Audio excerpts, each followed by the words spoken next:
Episode 16, Representation Matters. Hello everyone and welcome to episode 16, the first episode for 2026. It is called Representation Matters and I hope you enjoy it. On warm, sunny afternoons in Sydney, my teenage self could be found trailing behind my mother through Cabramatta, moving from fabric store to fabric store. While many people know Cabramatta for its remarkable Asian food, it is also a quiet haven for fabric lovers. Bolts of cloth spill out onto the full parts, colour and texture stacked high. I spent many weekends here with my mum. At the time, I had little interest in fabric shopping. I followed her, bored, as she unfurled roll after roll while speaking to sales assistants. Each store had a haberdashery section, and that's where you'd find me, peering into narrow plastic tubes filled with sequins, rhinestones, and buttons in every colour and size imaginable.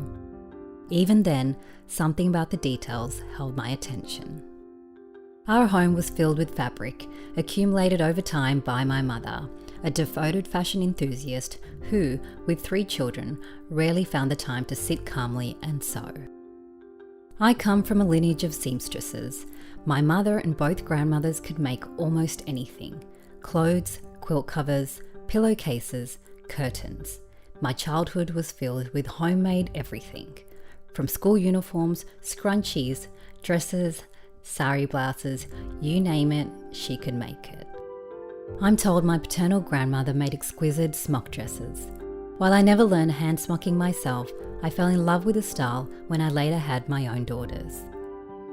A few years ago, while flipping through a childhood photo album, I stopped at a picture of my mother in a matching pleated skirt and top. It was the 90s, when Izzy Miyake's Pleats Please was all the rage. She told me she had made the skirt herself. She described buying the fabric, pleating it by hand, fastening it in place, then taking it somewhere special to have the pleats permanently pressed. I was stunned. She had been a recent immigrant then, barely fluent in English, raising young children, and still she had devoted that much time and effort to a single garment. In today's climate of hustle culture, such devotion might be dismissed as frivolous or impractical. I wonder, how far have we drifted from valuing the slower pace of living and consuming, craft, and the quiet dignity of making something beautiful? Growing up in 1990s Australia, there was a genuine respect for the arts. I learnt Sangeetham and Bharatanatyam from the age of 6, and many children around me sang, danced, or played classical instruments. But these pursuits were understood as cultural enrichment, not viable careers. By the time the HSC arrived, most people quietly set them aside. I remember watching Australian Idol religiously and Sri Lankan films as a family. Once I said I wanted to be in movies. I was told firmly not even to think about it. This isn't a grievance against my parents. I'm all too aware of the intense hardships they faced and deeply grateful for the life they gave me. Their caution came from love, a desire for stability, safety, and dignity in a country that was still unfamiliar to them. As someone who has moved in and out of the creative industry since my late teens, between university, full-time work, and raising 2 children, I've come to understand why representation matters so deeply. I've watched many South Asian creatives attempt paths that diverge from convention, pooling money to produce or direct films and TV shows, starting fashion labels, selling saris and jewellery online, opening restaurants, launching YouTube channels, making music, hosting events, or even find a voice within the fitness industry. It takes courage to begin and even more to persist. Within a year, however, these projects often disappear. People outside of the industry interpret this as failure, lack of discipline, direction, or delusion. But I wanted to offer another perspective to this conversation for consideration, and that is, representation matters. To succeed in any industry, hard work and perseverance are essential. However, seeing professionals who resemble you already thriving in that field can be deeply reassuring. When your boss is South Asian, for example, it becomes easier to envision yourself in that position. Having a parent, an aunt, uncle, or family friend who has successfully carved a path in that industry also provides someone you can turn to for guidance and advice. Ultimately, these examples reinforce the belief that with dedication and effort, that success can become your reality too. On the other hand, for creatives in my community, there is a lack of support systems, no pre-existing network of mentors or peers who understand your journey. There is parental pressure and external skepticism from friends or family who see it as a phase you just need to get over. Why not just get a normal job? All of this while facing the uncertainty and risks associated with pursuing a highly competitive career with no guarantees and navigating an industry that is growing in diversity but still facing racial biases. I know there are people who might say it's just modelling, acting, content creation, colour analysis, etc. It's not that deep.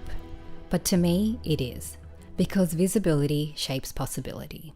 I don't want my daughters to grow up in an Australia like I did, where the only person that bear any close resemblance on television was Apu from The Simpsons.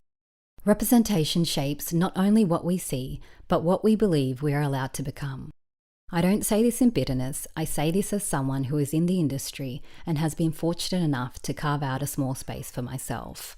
I'm offering some insight into how things are on the other side and the conversations I have with people in the industry. This isn't a rant about racism because, let's be honest, discrimination and classism exists within many cultures, including the South Asian culture. After many years in the industry, I've learnt that every small role, every moment on set or on stage is not just work. It's a chance to grow, to learn, and to leave the door a little wider open for whoever comes next.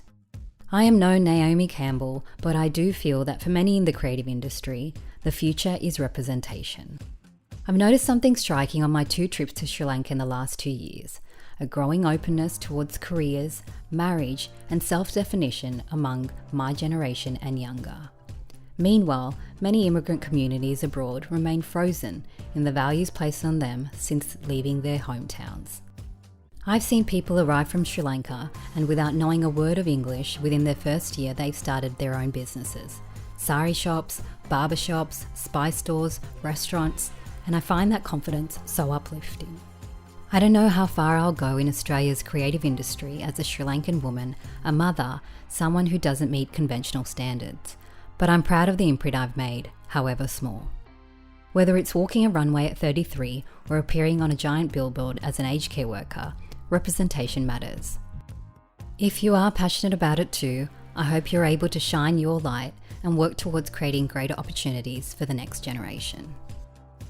I also fully appreciate that my situation may be different from someone else's. Some may be struggling to keep a roof over their head or feed their own family. Everyone has to assess their own situation and what is right for them. What I can do is speak on my own experience, share the insights I've gained, offer a different perspective, and speak to those who have moments of doubt when putting themselves out there on a path less trodden. When my daughter comes home from school and asks me if I'm on TV because her teacher said she saw me, I'm happy knowing I'm taking up a bit of space in a country full of opportunity that my daughters will grow up in.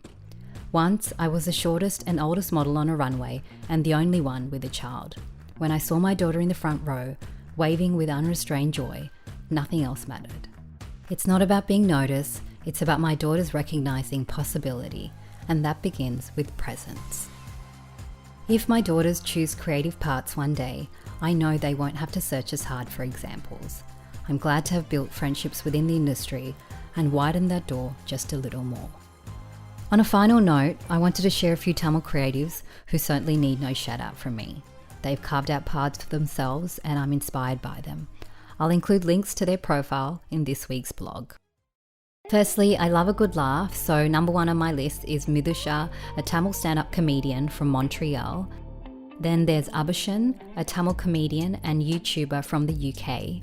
Kirthana Naidu, Tamil food stylist and creative consultant from London.